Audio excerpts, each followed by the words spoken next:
Big boss ಅವರೇನಾದರೂ match fixing ಮಾಡ್ತಾ ಇದ್ದಾರಾ ಅಂತ ಒಂದು ಡೌಟ್ ಶುರುವಾಗಿದೆ. ಏನಕ್ಕೆ ಅಂದರೆ, ಮೊನ್ನೆ ಆಗಿದ್ದೊಂದು ಟಾಸ್ಕಲ್ಲಿ ಫೈನಲಿಸ್ಟ್ ಆಗೋದಕ್ಕೆ ಅರ್ಹತೆ ಇಲ್ಲದೇ ಇರೋದಕ್ಕೆ ಅಶ್ವಿನಿ ಗೌಡ ಅವ್ರಿಗೆ ಗಿಲ್ಲಿ ಅವರು ಕೊಟ್ಟಂಥ ರೀಸನ್ ಹಿಂಗಿರುತ್ತೆ. ದಿನಕ್ಕೊಂದು 100 ಸಲ ಮೈಕ್ ಸರಿ ಮಾಡ್ಕೊಳ್ಳಿ ಅನ್ನೋದನ್ನು ಬಿಗ್ ಬಾಸ್ ಅವ್ರ ಕಡೆಯಿಂದ ಹೇಳಿಸ್ಕೊತೀರಾ, ರೂಳನ್ನೇ ಕರೆಕ್ಟಾಗಿ ಫಾಲೋ ಮಾಡೋದಿಲ್ಲ. ಸೊ ಅದಕ್ಕಾಗಿ ಫೈನಲಿಸ್ಟ್ ಆಗೋದಕ್ಕೆ ಅರ್ಹತೆ ಇಲ್ಲ ಅನ್ನೋದನ್ನು ಗಿಲ್ಲಿ ಹೇಳ್ತಾನೆ. 3 ಕಾರಣದಲ್ಲಿ ಒಂದು ಕಾರಣ ಇದಾಗಿರುತ್ತೆ. ಅದಕ್ಕೆ ಅಶ್ವಿನಿ ಗೌಡ ಅವರು ಅದನ್ನು ಒಪ್ಕೋತಾರೆ ಕೂಡ.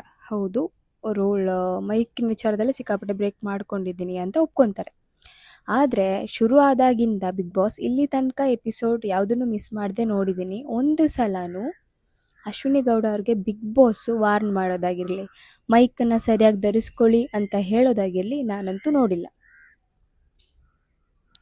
ಇದು ಹೇಗೆ ಸಾಧ್ಯ? ಯಾವುದನ್ನ ನಂಬಬೇಕಾಗುತ್ತೆ? ಸುದೀಪ್ ಅವ್ರು ಬಂದರು ಅಷ್ಟೇ ಬಿಗ್ ಬಾಸ್ ಅಲ್ಲಿ ವೀಕೆಂಡಲ್ಲಿ. ಅಶ್ವಿನಿ ಗೌಡ ಅವರ ಬಗ್ಗೆ ಏನು ಕೇಳೋದಿಲ್ಲ. ಮೇ ಬಿ ಅವರು ನೋಡಿರ್ತಾರಲ್ವೋ ಗೊತ್ತಿಲ್ಲ. ನಮಗಂತೂ ಇದು ಯಾವುದು ಟೆಲಿಕಾಸ್ಟ್ ಆಗ್ತಿಲ್ಲ. ನಿಮ್ಮ ಅಭಿಪ್ರಾಯ ಏನು?